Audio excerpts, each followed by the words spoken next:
to share with you now an illustration of the type of thinking that comes between us as human beings. So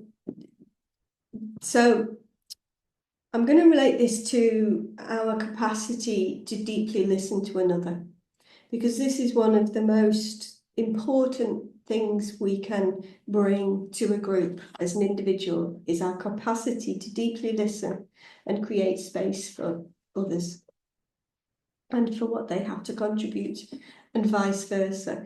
When everybody in a group has the skills of deep listening, their impact increases significantly. And there are certain types of thinking that makes our mind really busy, that stops us being able to hear the truth of other people, stops us being able to hear their clarity of mind, their deepest wisdom, their best contribution, and to connect with them. So I'm going to draw a diagram. So here we have, I'm going to have to tell you because I'm not the best artist, a person. And here we have another person or a group of people. And let's say this person is speaking to these people. So then the people on this side are, oh my, I'm going to try and draw an ear. Oh, that doesn't look like an ear at all, does it? Okay, no, I'm not going to improve that. What are you trying to draw? What's the top? It's supposed to be an ear. I'm going to give it a go. Yeah. Here we go, ready? Is that any better? Yeah, that's very nice. Yeah. It's very nice, just like an Yeah. ear. It's so good. I'm going to label it so you know it's an ear. Yeah. These people are supposed to be listening, right? Mhm. And however, when our minds are very, very busy, and this can be true in this setting I'm describing, it can be true in any setting, it can be true in a conversation with ourselves. There are certain types of thinking that prevent us from really hearing the truth of who we are, the truth of who other people are. And there's ego thinking.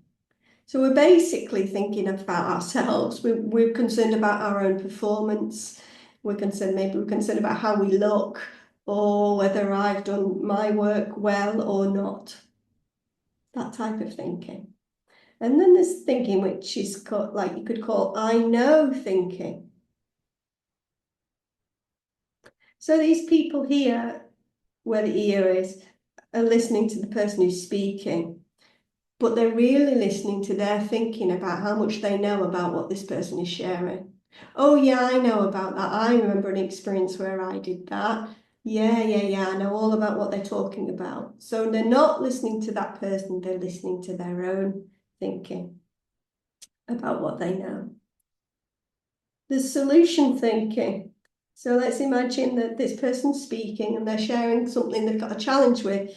And then instead of listening to the challenge or listening for a deeper answer, there's a distraction in the group, with members of the group, around solutions. Oh, I know what they should do before they've even finished talking. Oh yeah, it can link to the I know what they mean. I have an experience like that. I know what they should do. I've got the solution. And then there's distracted thinking. It's like someone can be talking in a group, and I can be sitting there thinking, oh, I wonder what to have for tea tonight. And which train is it I said I'd get back? Oh, what's the weather forecast at the weekend? I mean, could be anything. Sometimes I don't even know. I'm distracted thinking. But I'm certainly not really listening. I'm in the room in body, but in mind, I'm somewhere else. And then there is judgmental thinking. And I think we all know what that is. You know, it's like, oh, this person's piped up again with another issue.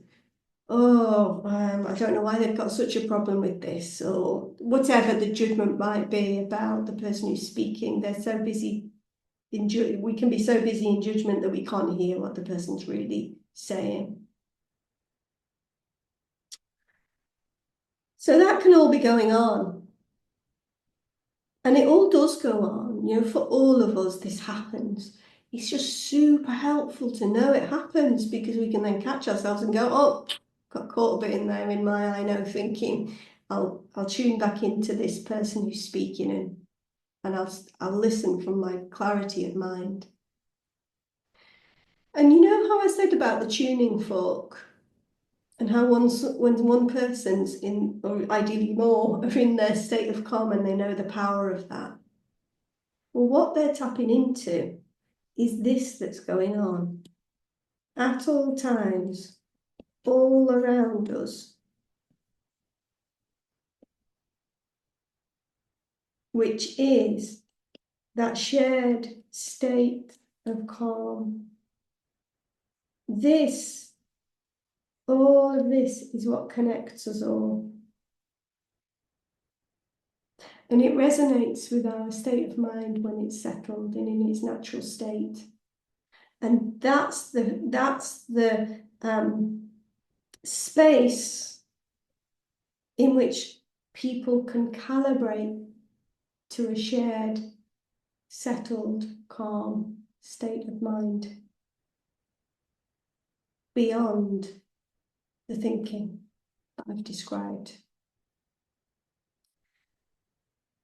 And when we know that that's available to us, and that's also available to someone who's speaking, and maybe you feel like they're speaking too long and whatever thinking's coming up, when we settle back in to the fact that we all connected by what's true for each and every one of us, which is we have access to calm, we have access to a settled state of mind and deep wisdom, then it's really impactful for the group, and the group starts to operate on a different level to other groups.